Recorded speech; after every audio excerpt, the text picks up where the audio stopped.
The line between the arcane, the calculated, and the natural is less of a border and more of a series of interconnected channels. There are distinctions in practice, of course, but all things are fundamentally related. The ability to manipulate the flow of energy spans all of these disciplines.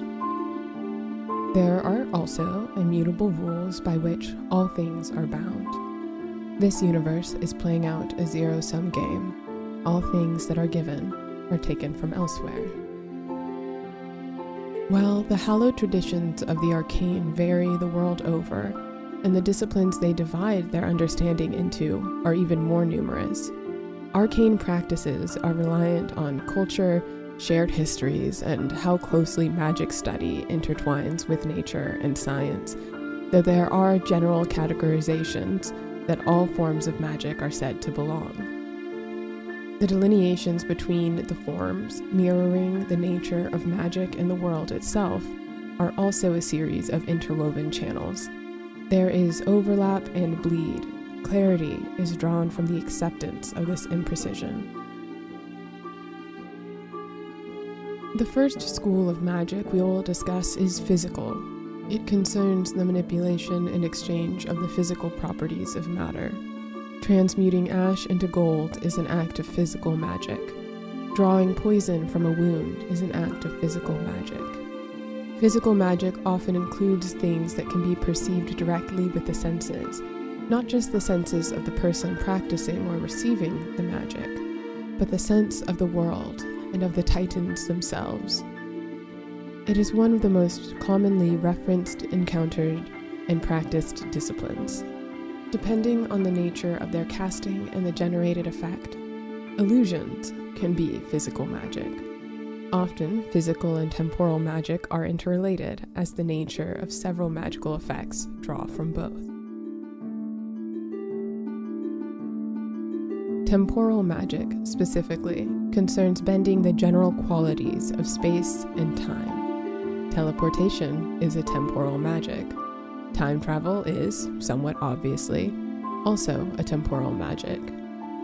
Summoning creatures relies on temporal magic as they are pulled from one place to another. While traces of temporality are found throughout all the other forms, intense devotion to understanding what binds the fabric of reality together promises incredible power with unpredictable consequences and very high risks.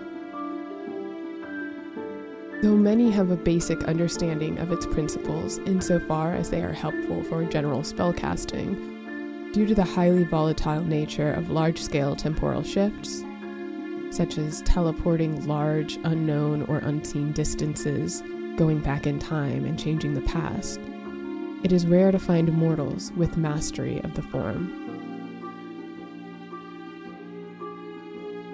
Emotional magic is less often practiced for different reasons, as it involves the manipulation of so-called fated qualities, which present some ethical dilemmas.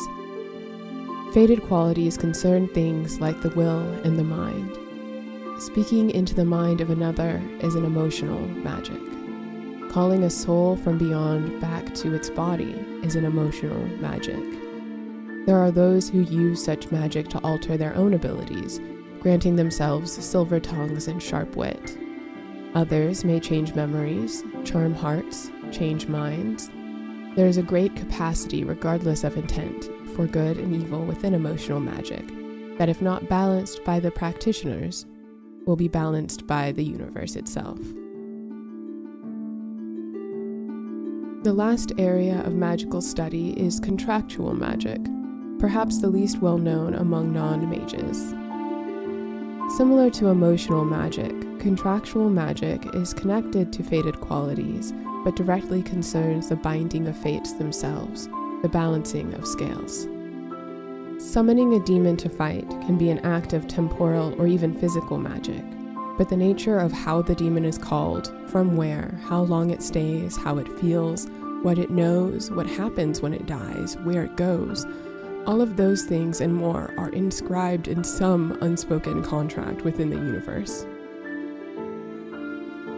The creation and discovery of runes, sigils, magic words, and components are due to those who have studied this form. While contractual magic is most often put to practical use in the literal creation of magically binding contracts, a deep understanding allows practitioners to develop spells out of impulses, to modify and improve the methodology that others use to interpret their magical domains.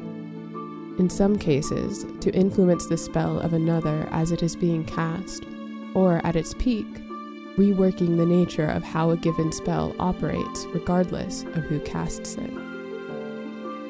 Wielding contractual magic is like using a needle to rework a tapestry, one thread at a time. These 4 areas are the underpinning of magical study throughout the anchored lands and the planes beyond.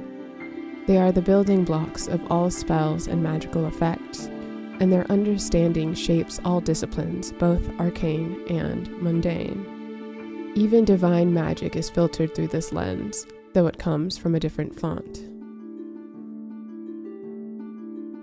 Where the arcane becomes the calculated, and where the calculated becomes the natural, is a topic for another discussion. But know that as energy cannot be created, it is thus forever flowing, in, out, and through its many forms.